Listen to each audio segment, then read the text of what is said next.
नमस्कार, बहुत स्वागत है आप सभी का उत्तराखंड के बुलेटिन में। मैं हूं आपके साथ ज्योति यादव। चलिए बुलेटिन की शुरुआत करते हैं। मुख्यमंत्री पुष्कर सिंह धामी काशीपुर दौरे पर हैं। काशीपुर में नगर निगम प्रांगण में मुख्यमंत्री धामी ने 100 करोड़ रुपए की लागत की विकासीय योजनाओं का शिलान्यास और लोकार्पण किया। इस दौरान उन्होंने प्रधानमंत्री आवास योजना के लाभार्थियों को उनके आवास की चाबी सौंपी।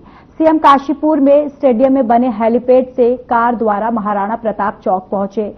महाराणा प्रताप चौक से मुख्यमंत्री पुष्कर सिंह धामी रोड शो के माध्यम से ढोल नगाड़ों की थाप और पार्टी के कार्यकर्ताओं और पदाधिकारियों और आम जनता के द्वारा स्वागत करने के साथ नगर निगम पहुंचे। रोड शो के दौरान मुख्यमंत्री के साथ नैनीताल उधम सिंह नगर लोकसभा संसदीय सीट के सांसद अजय भट्ट, नगर निगम महापौर दीपक बाली मौजूद रहे। नगर निगम में लगे स्वयं सहायता समूह की महिलाओं के द्वारा लगाए गए स्टॉलों का निरीक्षण किया।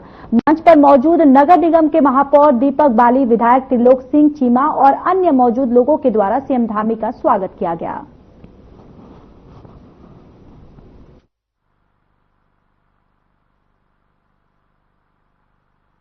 करने और स्थानीय अर्थव्यवस्था को और मजबूत करने हेतु 1100 करोड़ रुपए की लागत से औद्योगिक हब परियोजना एवं 100 करोड़ की लागत से अरोमा पार्क योजना भी संचालित की जा रही है। उत्तराखंड के अन्य क्षेत्रों की भांति काशीपुर में भी हम लखपति दीदी योजना और स्वर्थ रोजगार योजना जैसी योजनाओं के माध्यम से रोजगार और स्वरोजगार को प्रोत्साहित करने के लिए प्रयासरत हैं। भाइयों बहनों, आप सबको याद होगा देश के अंदर 2014 से पहले का जो समय था, वो समय हमने देखा किस प्रकार हर काम कट, कमीशन और कनेक्शन के आधार पर होता था। लेकिन आज प्रधानमंत्री मोदी जी के नेतृत्व वाली भाजपा की सरकारें हैं जिनमें प्रत्येक काम। उत्तराखंड के मुख्यमंत्री पुष्कर सिंह धामी ने बीते रोज अमरोहा दौरे के दौरान समान नागरिक संहिता के महत्व को बताया, यानी कि यूसीसी के इंपॉर्टेंस को बताया।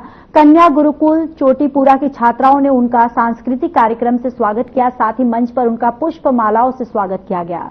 धामी ने कहा कि भारत 2047 तक विकसित राष्ट्र बनने की दिशा में आगे बढ़ रहा है। वैश्विक स्तर पर भारत की स्थिति मजबूत हो रही है। उन्होंने बताया कि उत्तराखंड में लागू यूसीसी संविधान के अनुरूप है। ये कानून बाबा साहेब अंबेडकर के सपनों को साकार करता है। सीएम धामी ने बताया कि यूसीसी लागू होने के बाद मुस्लिम महिलाएं उनका आभार व्यक्त कर रही हैं। उन्होंने स्पष्ट किया है कि ये कानून किसी समाज के खिलाफ नहीं है। प्रधानमंत्री मोदी के मार्गदर्शन और जनता के समर्थन से ये कानून बना है। विधानसभा से पारित होने के बाद राष्ट्रपति की मंजूरी मिली है और अब एक्ट बनाने वाली कमेटी का गठन कर दिया गया है।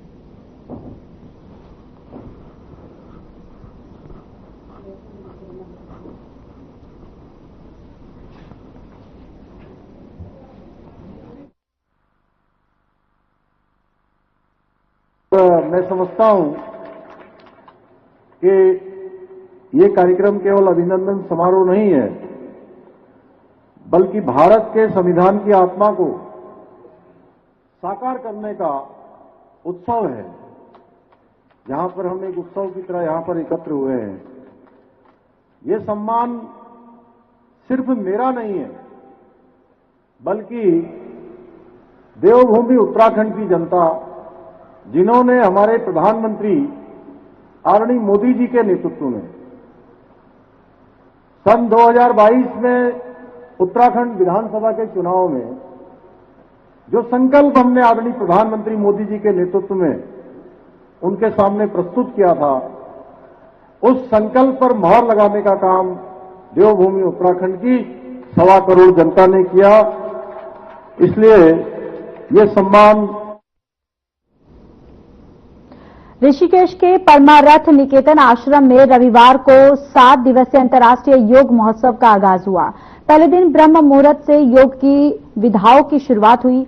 अमेरिका से आए योगाचार्य गुरुमुख कौर खालसा ने योग जिज्ञासाओं को कुंडलिनी साधना का अभ्यास कराया। महोत्सव में 50 से अधिक देशों के 1000 से अधिक योग जिज्ञासुओं ने ध्यान और प्राणायाम और आयुर्वेद की विभिन्न विधाओं का अभ्यास किया। इस दौरान शाम को सीएम धामी भी योग महोत्सव में पहुंचे और गंगा आरती में भाग लिया। और आपको बताते चले कि स्वामी चिदानंद सरस्वती ने कहा कि योग शिव और शक्ति का मिलन है, जिसमें शांति और प्रेम का मार्ग प्रशस्त होता है।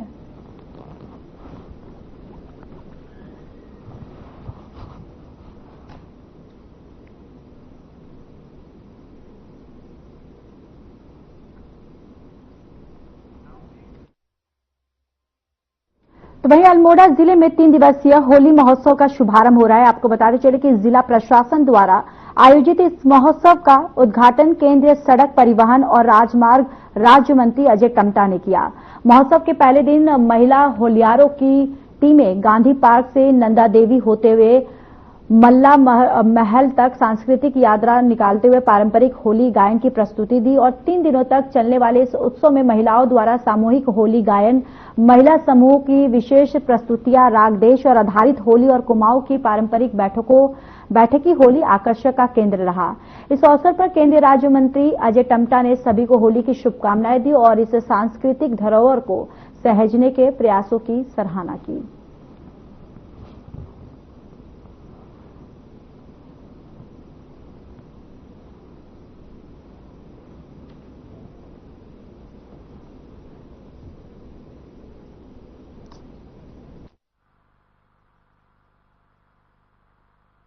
होली का ये रंगों का त्योहार पूरे देश के अंदर और देश के बाहर जितने जगह भी एक भारतीय लोग रहते हैं, इसे बड़े हर्षोल्लास के साथ मनाया जाता है। और मैं समझता हूँ एक प्यार और मोहब्बत, एक दूसरे को जिस प्रकार से लोगों का एक दूसरे के साथ प्यार होता है, ये अपने आप में बहुत ही। राज्य में नर्सिंग अधिकारियों के 1500 पदों पर भर्ती प्रक्रिया पूर्व करवाने के लिए नर्सिंग महासंघ द्वारा आयोजित कार्यक्रम में मुख्य अतिथि स्वास्थ्य मंत्री डॉक्टर धन सिंह रावत ने कहा कि वर्षवार 3000 नर्सिंग अधिकारियों को रोजगार देने का लक्ष्य रखा गया है। अभी तक 3000 में से 1500 लोगों ने नियुक्ति मिली है। 10 अप्रैल से पहले सभी लोग ज्वाइन कर लेंगे और स्वास्थ्य मंत्री ने कहा कि नर्सिंग अधिकारियों को 2 सप्ताह के भीतर नियुक्ति दे दी जाएगी। उन्होंने बताया कि राजकीय मेडिकल कॉलेजों में नर्सिंग अधिकारियों के स्वीकृत पद लंबे समय से रिक्त पड़े हैं, जिनमें राजकीय मेडिकल कॉलेज देहरादून में 323, हल्द्वानी 320, रुद्रपुर 310, अल्मोड़ा 207 और श्रीनगर में 300 पद शामिल है। इस प्रकार राजकीय कैंसर संस्थान हल्द्वानी में भी 64 पद जो है वो अभी खाली हैं।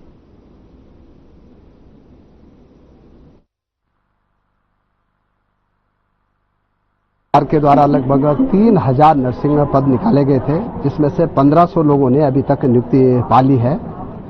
और मैंने आज कहा है कि 30 मार्च तक हम ये जो 1500 लोग हमारे मेडिकल कॉलेज में जाने वाले हैं, उनकी नियुक्ति पत्र देने के हमने आज कहा है कि 30 मार्च तक हम नियुक्ति पत्र देंगे, ताकि 10 अप्रैल से पहले सब लोग ज्वाइन कर लेंगे। इससे हमारे डिस्ट्रिक्ट हॉस्पिटल बहुत अच्छे अब हो गए हैं, क्योंकि वहाँ 100% अब नर्सिंग स्टाफ आ गया है। अब ये जो 1500। तो वहीं कैबिनेट मंत्री प्रेमचंद अग्रवाल की मुश्किलें कम होने का नाम नहीं ले रही है। विधानसभा में प्रेमचंद के दिए गए बयान को लेकर प्रदेश भर से सोशल मीडिया में प्रतिक्रिया सामने आ रही है। तो वहीं अब बीजेपी के बड़े नेता भी इस मामले पर खुल के सामने आ रहे हैं। गढ़वाल से लोकसभा सांसद और बीजेपी राष्ट्रीय संगठन के मीडिया प्रमुख अनिल बलूनी का बयान भी सामने आया। उन्होंने इस घटना को दुर्भाग्यपूर्ण बताया है। अनिल बलूनी ने कहा कि इस मामले में उन्होंने उचित फोरम पर अपनी बात रखी और प्रमुखता से अपनी बात को रखा है। उत्तराखंड के पूर्व मुख्यमंत्री और हरिद्वार सांसद त्रिवेंद्र रावत ने भी इस घटना को आपत्तिजनक बताया था।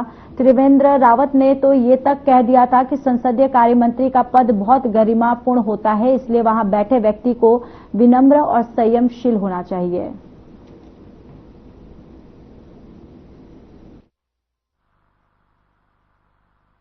देखिए, ये बहुत ही पीड़ादायक और दुर्भाग्यपूर्ण रहा है विषय।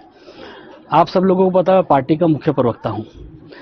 मेरी मर्यादाएं हैं हर सब चीज को लेकर, लेकिन मेरे लिए एक फोरम है उचित फोरम बोलने के लिए, और मैंने उचित फोरम में अपने कर्तव्यों का और अपने दायित्वों का प्रबलता के साथ और सशक्तता के साथ निर्वहन किया है। बाकी आप सब लोग समझते हैं। देखिए, दुर्भाग्यपूर्ण है, इस तरह की शब्दावली इस मंदिर पे नहीं होनी चाहिए। सबसे पहले हम भारत माता की संतान हैं, उसके बाद हम उत्तराखंडी हैं, और हम पहाड़ और मैदान की बात करेंगे तो ये दुर्भाग्यपूर्ण है। आने वाले पीढ़ी को क्या शिक्षा हम दे पाएंगे। इसलिए इस तरह की बातें नहीं होनी चाहिए और मैं इसका बहुत गौर विरोध करता हूं। ये देखिए, ये तो उचित नहीं है।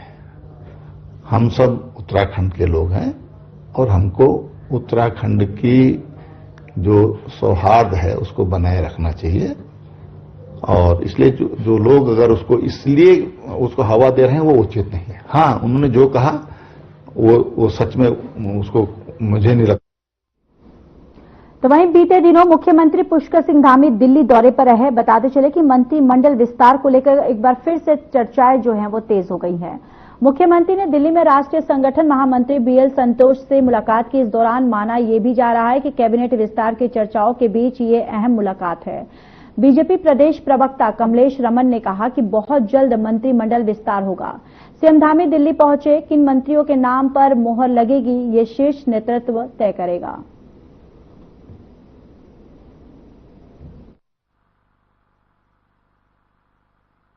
देखिए, बहुत जल्दी हमारे मंत्रिमंडल का विस्तार होगा और माननीय मुख्यमंत्री जी दिल्ली पहुंचे हुए हैं, रायशुमारी कर रहे हैं। कौन हमारे मंत्री होंगे, किनके नाम के ऊपर मोहर लगेगी, ये हमारे शीर्ष नेतृत्व का काम है और बहुत जल्दी आपको उत्तराखंड की विधानसभा में यहाँ मंत्री नजर आएंगे, क्योंकि माननीय मुख्यमंत्री जी ने अपनी तरफ से बकायदा शीर्ष नेतृत्व के सामने प्रस्ताव रख दिया है और नाम रख दिए हैं।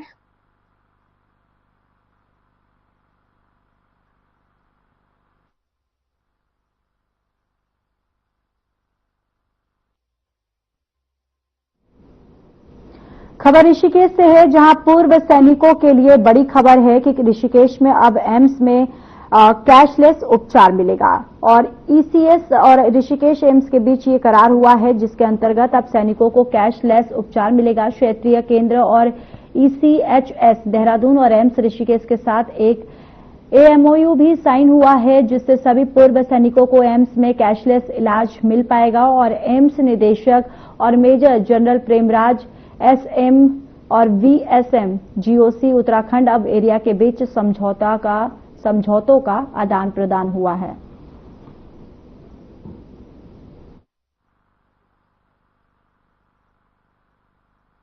हमारे लिए बहुत खुशी है।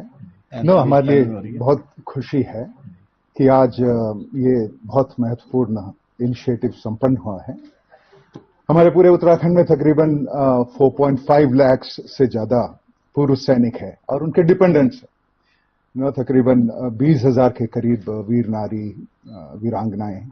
इनके लिए एम्स जैसे इम्पोर्टेंट सबसे सुपर मॉडर्न फैसिलिटीज के अंदर इलाज पाना अपने आप में एक कॉन्फिडेंस की बात है और हमें खुशी है कि हमारे पूरा चेन ऑफ एम्पैनल्ड हॉस्पिटल्स के साथ उत्तराखंड के सबसे इंपॉर्टेंट और सबसे मॉडर्न हॉस्पिटल को भी हम। खबर दिनेशपुर से है, जहां विद्युत उपभोक्ताओं के विभिन्न शिकायत का एक मंच पर समाधान के लिए विद्युत विभाग की तरफ से दिनेशपुर के विद्युत गृह में एक शिविर का आयोजन किया गया।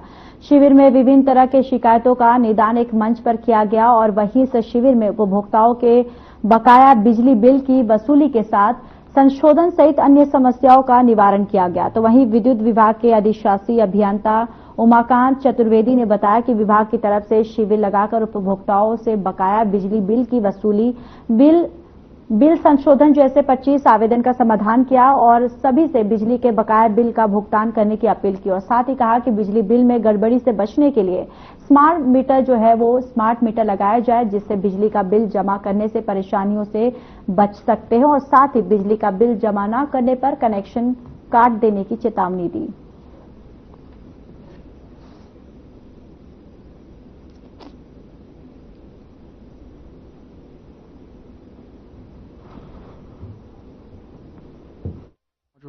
दिनेशपुर अधिकारी हैं वो यहाँ पे बिजली जो है दिनेशपुर में नहीं 8 तारीख को नहीं जो है दिनेशपुर में नहीं 8 तारीख को नहीं जो है 8 मार्च को नहीं बिलों के लिए विद्युत बिलों से संबंधित जो शिकायतें थी या अन्य किसी प्रकार की हमारे विभाग से विद्युत विभाग से शिकायतें थी, उसका निराकरण के लिए कैंप लगाया गया था दिनेशपुर बिजली घर में। तो यहाँ पर लगभग 25 उपभोक्ता हमारे आए जिनके बिलों में नहीं, मतलब जिनको हमने जांच करा, अगर कुछ संशोधन की आवश्यकता थी तो उसको हमने सुधार करके उनको दे दिया, उनके द्वारा उनका भुगतान भी कर दिया गया है। और बाकी जो भी उपभोक्ता अगर जो रह गए हैं तो वो भी अगर आ जाएंगे तो उनका भी निराकरण कर दिया जाएगा। भविष्य में अगर और भी कैंप की आवश्यकता होगी तो होली के बाद फिर। राज्य सरकार ने विद्यालयी शिक्षा व्यवस्था में व्यापक सुधार के दृष्टिगत प्रदेश में राष्ट्रीय शिक्षा नीति 2020 के अनुरूप क्लस्टर विद्यालय स्थापित करने का निर्णय लिया। इस योजना का मकसद क्लस्टर विद्यालय को हब के रूप में विकसित कर आसपास के कम छात्र संख्या और संसाधनों की कमी वाले विद्यालयों को इससे विलय करना है, ताकि एक ही छत के नीचे कक्षा 6 से लेकर कक्षा 12 तक के छात्र छात्राओं को बेहतर शिक्षा सुविधा उपलब्ध की जा सके। राज्य सरकार ने क्लस्टर विद्यालय योजना को धरातल पर उतारने की कवायद शुरू कर दी है। इसके तहत सरकार ने रुद्रप्रयाग जनपद के चयनित 3 विद्यालयों को क्लस्टर विद्यालय बनाने के लिए 7 करोड़ 48 लाख की धनराशि स्वीकृत कर दी है।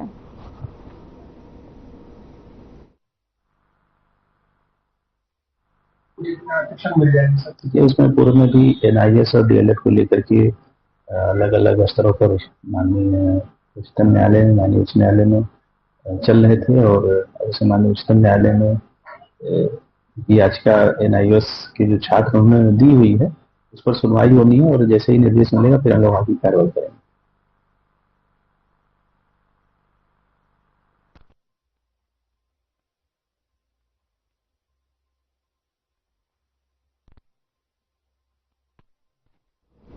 खबर जसपुर से है, जहां आगामी रंगों और भाईचारे का प्रतीक पावन पर्व होली के दृष्टिगत खाद्य विभाग ने जसपुर में छापामार अभियान चलाया है, जिसमें खाद्य विभाग की टीम ने नगर में घूमकर मिष्ठान प्रतिष्ठानों पर पहुंचकर उनका निरीक्षण कर अनेक दुकानों से अलग अलग प्रकार की मिठाइयों के सैंपल एकत्र किए हैं।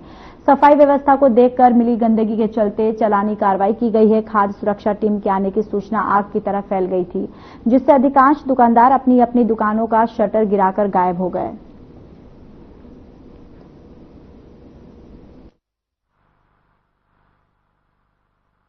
जो है 1 दर्जन से ज़्यादा सैंपल लेके जो है फूड सेफ्टी ऑन व्हील्स में जो है उसकी चेकिंग की गई है। उसमें जो है 1 या 2 नमूने जो है अजमानत पाए गए हैं। इसके अलावा जो है दुकानों में जाकर भी जो है दुकान में जहाँ पे मिठाइयाँ बन रही हैं उन कारखानों का निरीक्षण किया जा रहा है तथा वहाँ पे साफ सफाई न पाए जाने पर उन पे जो है चालानी कार्रवाई की जा रही है तथा मार्केट में जो सामान सप्लाई हो रहा है अन्य जगहों से वहाँ पे भी जो है उन जगहों का पता करके उन जगहों पर भी लगातार छापेमार की कार्रवाई की जाएगी, जिससे कि आम जनता को शुद्ध एवं सुरक्षित गुणवत्ता खाद्य सामग्री की आपूर्ति हो सके। सर अभी तक तो हम जो है जो भी मिठाई के सैंपल्स हैं इनकी जो है हमारे फूड सेफ्टी ऑन व्हील्स हैं उसमें जो है प्राइमिंग टेस्ट की जा रही है।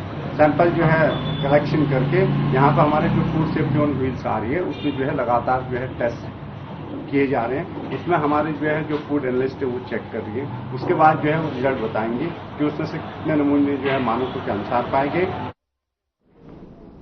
खटीमा की सनातन धर्मशाला में रविवार को भारत विकास परिषद की ओर से निःशुल्क दिव्यांग सहायता और स्वास्थ्य जांच शिविर का आयोजन किया गया। कार्यक्रम के मुख्य अतिथि नगर पालिका अध्यक्ष रमेश चंद्र जोशी और महाप्रबंधक DK वर्मा, परिषद के अध्यक्ष सुनील रैदानी, संरक्षक हरि जोशी और सचिव नीरज रस्तोगी ने संयुक्त रूप से दीप प्रज्वलन कर कार्यक्रम का शुभारंभ किया।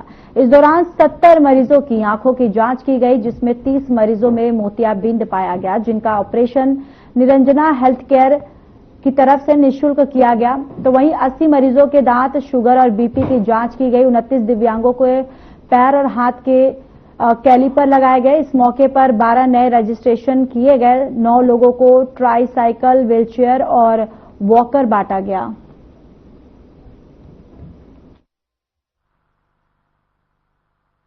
विकास परिषद जैसे कि हर वर्ष दिव्यांग सहायता शिविर और स्वास्थ्य शिविर लगाती चली आ रही है, उसी के क्रम में इस वर्ष भी जाली फैब्रिकेशन की टीम के द्वारा हम लोग से बातचीत हुई और यहाँ हाथ पैरों के कैलिपर बनाकर उनके दिव्यांगों को लगाए गए निःशुल्क। साथ ही स्वास्थ्य शिविर का भी आयोजन किया गया, जिसमें हमारे संस्था के सभी सदस्यों के द्वारा डॉक्टर निरंजना हेल्थ केयर को और डॉक्टर सबरवाल डेंटल क्लिनिक को यहाँ आमंत्रित किया गया, जिन्होंने सेवा के रूप में हमारे परिषद को अपना समय दिया। उन सभी डॉक्टर को भी मैं धन्यवाद देना चाहता हूँ। मेरे को यहाँ, मैं बनबसा से आया हूँ और मेरे को यहाँ पैर मिला है, बढ़िया लग रहा था। लेफ्ट पैर कितने, इसको तो 1.5 साल हो गया, 18 महीने हो गए। आप बढ़िया सहूलियत हो गई। दिक्कत हो रही थी आने जाने में, बाहर इधर उधर। क्या पैसा नहीं पड़ा, कोई निःशुल्क है सर।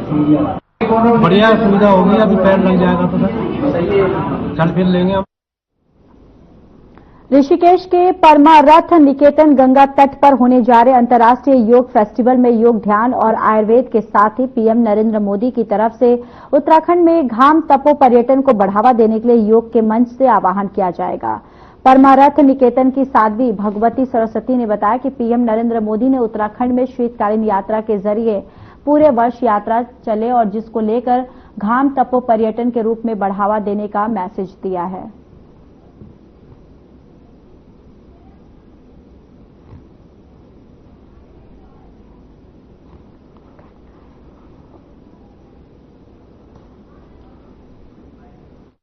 सारे जो अपनी संस्कृति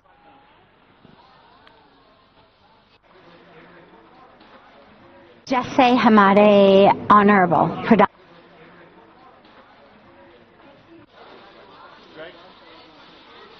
मेडिकल वेलनेस एक्सपर्ट्स को बुलाया आते हैं, तो एक अलग कीर्तन के माध्यम से सारे जो अपनी संस्कृति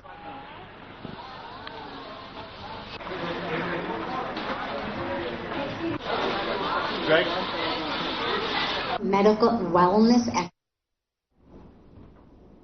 उत्तराखंड में विद्युत आपूर्ति की ओर अधिक प्रभावी और आधुनिक बनाने की दिशा में उत्तराखंड पावर कॉर्पोरेशन लिमिटेड ने एक बड़ा कदम उठाया। इसको लेकर आपको बताते चले कि 162 उप संस्थाओं में ये कार्य पहले ही पूरा किया जा चुका है। ये प्रणाली उन उप संस्थानों पर लागू की जाएगी जो 25,000 से कम जनसंख्या के क्षेत्र में आती हो।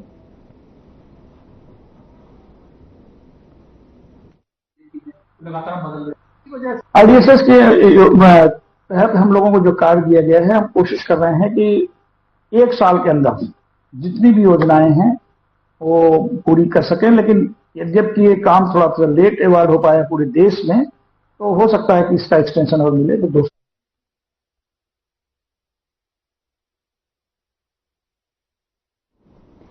एमबी इंटर कॉलेज मैदान में 10 दिवसीय सरस मेले का आयोजन किया जा रहा है। सरस आजीविका मेले में 200 से अधिक छोटे उद्यमी और महिला सहायता समूह अपने प्रदर्शनी और स्टॉल्स लगाए। सरस मेले में खरीदारी के लिए भारी संख्या में लोग पहुंच रहे हैं और मेले में खरीदारी के लिए पहुंच रहे लोगों और बिक्री से महिला सहायता समूह के महिलाएं भी उत्साहित हैं।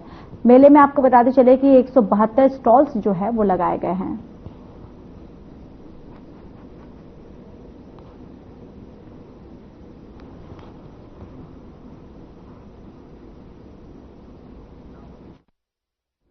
हल्द्वानी कोतवाली क्षेत्र के अंतर्गत स्थित जज कोर्ट के बाहर गोलीमारी की गई। इस दौरान सर में गोली लगने से एक युवक गंभीर रूप से घायल हो गया। युवक को तत्काल रूप से अस्पताल में भर्ती करवाया गया है। आपको बताते चलिए कि अस्पताल में इलाज के दौरान युवक की मौत हो गई। युवक का नाम हनी प्रजापति बताया जा रहा है, जो बैलेजली लॉज में रहता है और मौके पर पहुंची पुलिस मामले की जांच पड़ताल में जुट गई है। रोड पर एक गोलीकांड हुआ है जिसमें कि एक हनी प्रजापति नाम के व्यक्ति को गोली मारी गई है। वो अभी गंभीर अवस्था में इसी हॉस्पिटल में अभी आईसीयू में भर्ती है। और जो हमलावर है उसका नाम सुमित बिष्ट बताया जा रहा है, जो फरार है। पुलिस ने चारों तरफ नाकेबंदी कर दी है, चेकिंग चल रही है। हमें उम्मीद है कि जल्दी इसे हम अरेस्ट करेंगे। सर, मानते नहीं कि अपराधियों के हौसले बुलंद है? चौकी से मात्र करीब पे ही गोलीबाजी हो रही है। लगभग 5 साढ़े 5 बजे का वाक्य बताया जा रहा है, 6 बजे का। तो लगता नहीं कि मतलब जो अपराधी उनके हौसले बुलंद हो रहे हैं? देखिए, ये अचानक सडन प्रोवोकेशन में कोई घटना हुई है और इस तरह की घटनाएं में इसका पूर्वानुमान नहीं लगाया जाता है। और लेकिन इसके बाद जो तुरंत एक्शन हुआ है, पुलिस ने तुरंत कार्रवाई की है और घायल को यहाँ अस्पताल में भर्ती कराया गया है। और जो फरार है उसके लिए दबिश दी जा रही है और जल्द हम उसे अरेस्ट करेंगे। पहले से कह रहे थे सुरक्षा मांग रहे थे सर जो हनी प्रजापति है। देखिए अभी हमारे ऐसे संज्ञान में नहीं आया है, इसे हम चेक करेंगे।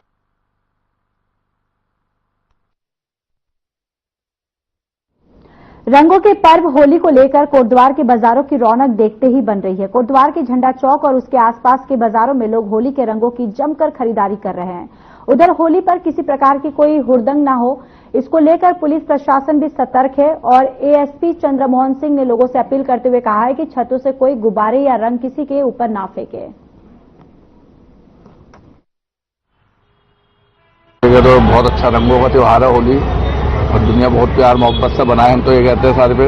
लेकिन इस बार बहुत अच्छे डेकोरेशन वाली चीजें आ रखी हैं, रंग बच्चों के कलर आ रखे हैं, हर्बल कलर आ रखे हैं जो शरीर को नुकसान नहीं पहुंचाते।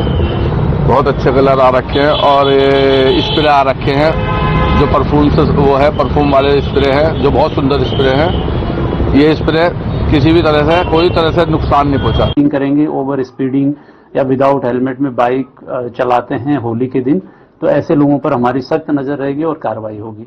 और छतों से भी मेरी अपील है कि गुब्बारे न फेंकें, क्योंकि चलिए उत्तराखंड के बुलेटिन में फिलहाल के लिए बस इतना ही। बाकी देश और दुनिया की तमाम बड़ी खबरों के लिए जुड़े रहिए हमारे साथ। नमस्कार।